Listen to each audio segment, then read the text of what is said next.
चलो ready. Perimeter तक तो हम लोग पढ़ लिए थे, पेरीमीटर जान चुके थे। इक्विलेटरल ट्रायंगल का पेरीमीटर या रेक्टेंगल का पेरीमीटर या स्क्वायर का पेरीमीटर हम लोग कैसे निकालते हैं, क्या फॉर्मूला है, ये सारी चीजें जान गए थे। और उसके बाद और भी चीजें जानी थी हम लोगों ने, जैसे कि किसी भी फिगर का अगर हमें पेरीमीटर निकालना है तो सिंपली हम क्या करते थे, उसके साइड्स जो होते थे, जो भी बाउंड्री होती थी उनके साइड्स, जो भी साइड्स होते थे उनका सम कर देते थे। ठीक है, आज हम लोग एरिया के बारे में डिस्कस करेंगे। ठीक है, एरिया, एरिया क्या होता है? एरिया जो होता है, अगर डेफिनेशन की बात करें एरिया की, तो हम लोग कहेंगे surface occupied with in the boundary. मतलब कि एक बाउंड्री के अंदर कितना सरफेस ऑक्युपाई है। जैसे एक एग्जांपल देते हैं, तो भाई अगर मैं कहता हूं कि भाई यहां से लेकर के एक ऐसा कोई फिगर है, ठीक है, इस तरीके का कोई फिगर है, इसका नाम भी मैं दे दे रहा हूं ए बी सी डी। ठीक है, ए बी सी डी इसका नाम दे दे रहा हूं, और पूछता हूं कि भाई इसने, अगर आप लोग कहेंगे इसमें तो इसने कितना एरिया ऑक्युपाई किया है, तो भाई आप लोग कहेंगे कि सर इसका बाउंड्री यहां से लेकर के यहां तक है, ये पूरा बाउंड्री है, इसने इतने सरफेस को घेर रखा है। कितने सरफेस को देखिएगा, मैं शेड कर दे रहा हूं, इतने सरफेस को घेर रखा है। तो इतने सरफेस को घेर रखा है, तो भाई हमारा एरिया क्या होगा? यही वाला होगा, यहां से लेकर के पूरा यहां तक। बोलिए बोलिए, ये अगर एरिया की बात कहे जाए और एरिया का डेफिनेशन की बात की जाए, तो भाई surface occupied by the boundaries of a figure, यानी कि बाउंड्री के द्वारा कितना सरफेस ऑक्युपाई हुआ है वही एरिया होगा। जैसे अगर मान लीजिए कि हम अपनी बात करें, सब लोग अपनी अपनी बात करो, तुम लोग सब बैठे होगे या खड़े होगे, यही दो चीज हो सकता है। तो अगर आप लोग खड़े हैं, तो अगर मैं आपसे पूछता हूं कि आपने कितना एरिया घेर रखा है, तो आपके पैर जितना एरिया घेर रखे हैं नीचे में जमीन पे, उतना ही तो सरफेस आपने ऑक्युपाई कर रखा है। बताइए, तो वो उतना आपका एरिया हो जाएगा। अब जरा हम लोग यहां पे बात को समझते हैं, ठीक है, कि भाई एरिया हम लोग कैसे निकालेंगे किसी भी क्लोज फिगर का। तो इसमें बेसिकली आपके पास आता है रेक्टेंगल आ गया, ट्रायंगल आ गया, ये सारी चीजें आ गई, स्क्वायर आ गया, इन सबका एरिया निकालना है। तो फिलहाल आपके बुक में ट्रायंगल और रेक्टेंगल और स्क्वायर का ही एरिया निकालना है। तो जो मेथड दिया है आपकी किताब में वो कुछ इस तरीके से दिया है, ध्यान से देखिएगा। अगर मैं कहता हूं एरिया ऑफ रेक्टेंगल,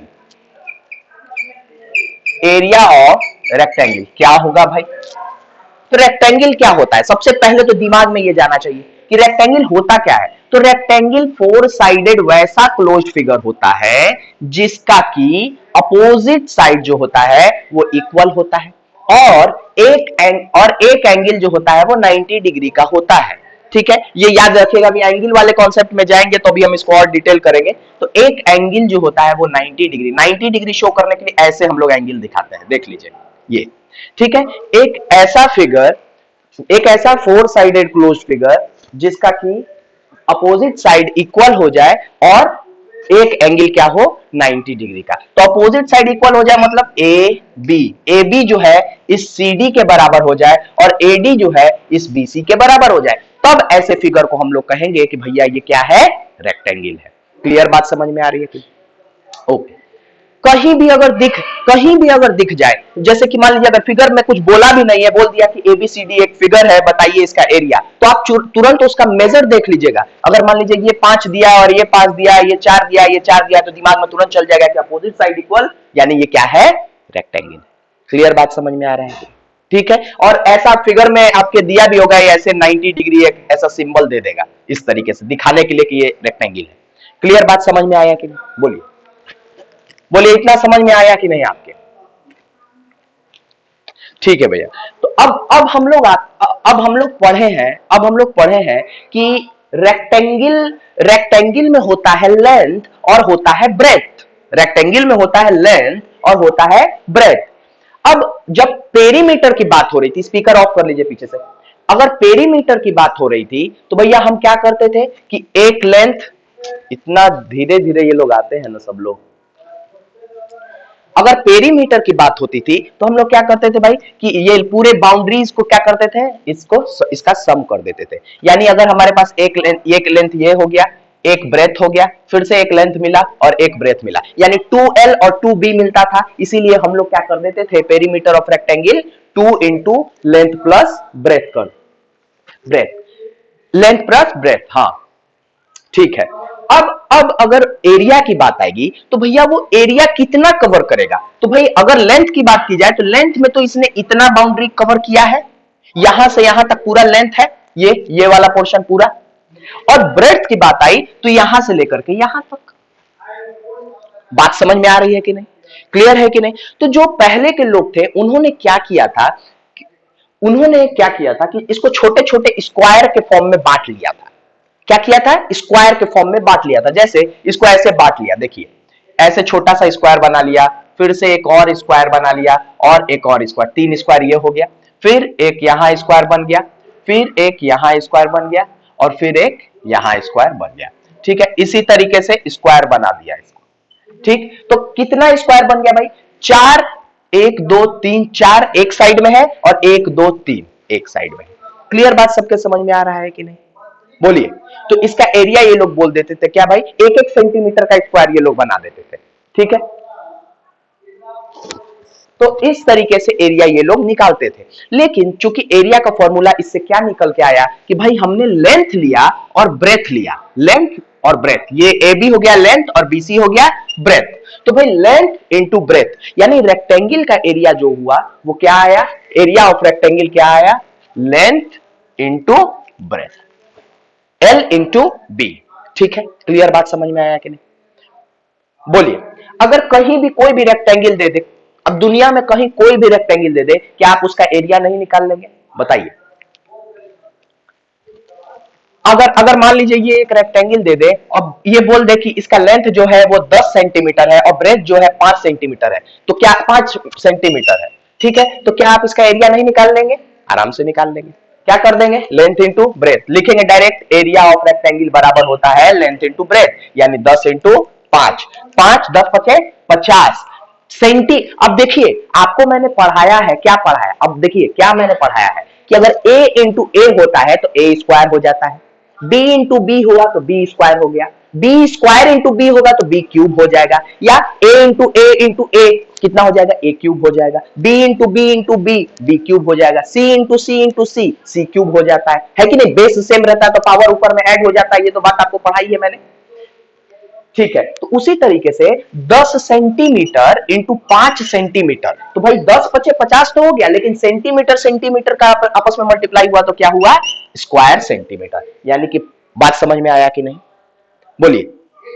यानी एरिया जो होगा वो स्क्वायर में होगा, 50 centimetre square, metre square, kilometre square, millimetre square, decimetre square, decametre square, hectometre, ये सब चीजें होगा। क्लियर बात समझ में आ रहा है कि नहीं? पेरीमीटर किस में होगा, मीटर में होगा, सेंटीमीटर में होगा, मिलीमीटर में होगा, उसमें स्क्वायर नहीं लगेगा। क्लियर, इतना समझ में आ गया। ये 5th क्लास में भी हम लोगों ने पढ़ा था इस चीज को, यूनिट के बारे में। बोलिए किसी को यहां तक कोई प्रॉब्लम आया? ठीक है, एक अगर किसी को कोई प्रॉब्लम है, चलो क्षितिजा तुम ही बता दो कि हमारे पास एक, क्षितिजा बता दो हमको कि एक हमारे पास एक ऐसा स्क्वायर है जिसका लेंथ दे रखा है 50 मीटर और ब्रेथ दे रखा है 10 मीटर, तो क्या आप इसका एरिया बता देंगी मेरे को, जल्दी से बताइए।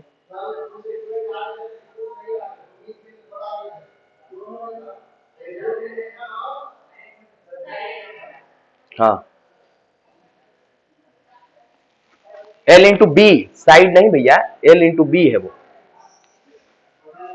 हाँ बताइए, हाँ कितना होगा, हाँ बोलिए कितना होगा, 10 इंटू 50 या 50 इंटू 10 कितना होगा, इसको मल्टी, वाह रे वाह, तुम सेंटीमीटर में है वो सेंटीमीटर में दिख रहा है। 50 इंटू 10 करने में इतना समय लग जा रहा है, ये अपने बुढ़वा मेथड से करने लग रहे हो क्या, 0 0 फिर 0 फिर 5 ऐसे करने लग रहे हो मल्टीप्लाई क्या, बताए हैं 20,000 बार तुम लोगों को कि 5 × 1 किए 5 हो गया, 0 2 0 लास्ट में बैठ जाएगा, 500 हो गया। कोई 5,000 बोल दे रहा है, मतलब क्या है, कहां से पढ़ रहे हो भैया ये सब?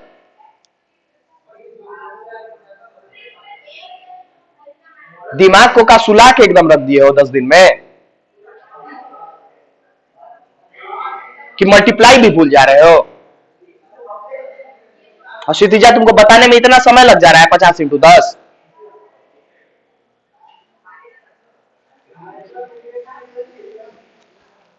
तो भाई एरिया हो गया ऑफ रेक्टेंगल क्या होगा भाई, 50 × 10, लेंथ इंटू ब्रेथ, यानी 50 × 10, 5 × 1 5 हो गया, 2 0 हो गया। मीटर का है, मीटर ये भी मीटर, ये भी मीटर स्क्वायर हो जाएगा, हो गया। इतना कौन सा बड़ा बात है ये इसमें? तो इस तरीके से हम एरिया निकालेंगे किसी भी रेक्टेंगल का। क्लियर है इतना? बोलिए। ठीक है, पहले भी पढ़ा चुके हैं। ठीक है, एक एक छोटा सा चीज इसमें और बता दे रहे हैं, चलिए एक स्क्वायर का बता देते हैं, फिर उसके बाद इसमें एक और छोटा सा चीज बता देते हैं। अब एरिया ऑफ स्क्वायर की बात की जाए। स्क्वायर क्या होता है भाई? स्क्वायर एक ऐसा फिगर होता है, क्लोज्ड फोर साइडेड फिगर, जिसके की सभी साइड बराबर होते हैं, जिसके की सभी साइड बराबर होते हैं। या हम लोग ऐसे भी कह सकते हैं कि भैया स्क्वायर एक ऐसा रेक्टेंगल ही है एक तरह का, जिसका लेंथ और ब्रेथ क्या है, लेंथ और ब्रेथ क्या होगा, बराबर होगा। तो भाई ये स्क्वायर एक क्या हुआ, इसका लेंथ और ब्रेथ क्या हो गया, बराबर हो गया। इसमें लेंथ ये है और ब्रेथ ये है, ये दोनों ये सब के सब क्या होंगे, बराबर ना हो जाएंगे, क्योंकि भाई स्क्वायर है तो सारा साइड बराबर हो जाता है। तो ये लेंथ है तो ये भी लेंथ होगा, ये भी लेंथ होगा, ये भी लेंथ हो जाएगा। बात सबके समझ में आ रही है कि नहीं? और चूंकि हमने अभी तक पढ़ा कि भाई एरिया ऑफ किसी भी रेक्टेंगल का लेंथ इंटू ब्रेथ होता है, तो यहां पे ब्रेथ भी लेंथ है और लेंथ तो लेंथ है ही। बताइए, ये चीज तो समझ में आ रहा है ना आपके? तो भाई यहां एरिया ऑफ स्क्वायर क्या हो जाएगा, एरिया ऑफ स्क्वायर हो जाएगा भाई, एरिया ऑफ रेक्टेंगल क्या होता है, लेंथ इंटू ब्रेथ। अब चूंकि ब्रेथ भी यहां पे क्या है, लेंथ ही है, तो यहां पे क्या हो जाएगा, length into length. Length into length मतलब एल इंटू एल मतलब एल स्क्वायर होगा कि नहीं? बात समझ में आ रही है कि नहीं? एल स्क्वायर, एल यहां पे है क्या, एल एल एल क्या रिप्रेजेंट करता है, एल रिप्रेजेंट करता है साइड को। बताइए, साइड ही को ना रिप्रेजेंट कर रहा है। तो भाई एल स्क्वायर है, यानी एल स्क्वायर है, यानी एल साइड को रिप्रेजेंट कर रहा है, यानी कि क्या हो गया, साइड स्क्वायर। बात समझ में आया? बोलिए। ये फॉर्मूला क्लियर हुआ कि नहीं क्लियर हुआ? स्क्वायर का फॉर्मूला होता है साइड स्क्वायर और रेक्टेंगल का फॉर्मूला होता है लेंथ इंटू ब्रेथ। बात समझ में आया कि नहीं? बोलिए।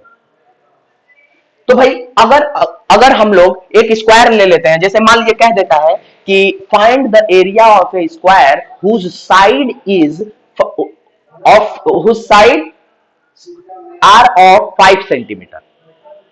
ठीक है, whose sides are of 5 centimetre. तो भाई 5 सेंटीमीटर का एक स्क्वायर दे दिया है और बोल रहा है इसका एरिया बताने के लिए। तो भैया हमको पता है कि अगर 5 सेंटीमीटर एक साइड दे दे रहा है तो सब साइड इसका 5 का है। बात दिमाग समझ में आ रहा है कि नहीं? क्योंकि भाई स्क्वायर है तो सब बराबर होगा ही होगा। क्लियर है? ठीक है, तो भाई अब इसका एरिया क्या होगा भाई, अगर मैं इसका 5 मीटर बोल दे रहा हूं, इस साइड का, एक साइड का वो है लेंथ, तो मैं क्या कहूंगा एरिया इसका, इसका एरिया ऑफ स्क्वायर लिख दूंगा। एरिया ऑफ स्क्वायर हो जाएगा साइड स्क्वायर, साइड का स्क्वायर, यानी साइड का स्क्वायर मतलब साइड इंटू साइड, यही ना होता है। तो भाई 5 5 का स्क्वायर, 5 का स्क्वायर मतलब 5 × 5, यानी 5 × 5 कितना, 25। और क्योंकि मीटर है, मीटर इंटू मीटर क्या हो जाएगा, मीटर स्क्वायर। यूनिट के साथ एरिया हमेशा हमेशा जो है metre square, centimetre square, kilometre square, ये सब में निकलेगा। पेरीमीटर जो है वो सिंगल यूनिट में निकलता है, जैसे कि metre, centimetre, kilometre, hectometre, decametre, ये सारी चीज। क्लियर, समझ में आ गया? बोलिए। कोई इसमें तकलीफ, कोई तकलीफ? चलो नहीं तकलीफ है तो चलो शिवम तुम ही बता दो कि एक स्क्वायर है जिसका कि एक साइड जो है 8 सेंटीमीटर का दे दिया है, एरिया बताओ फटाक से।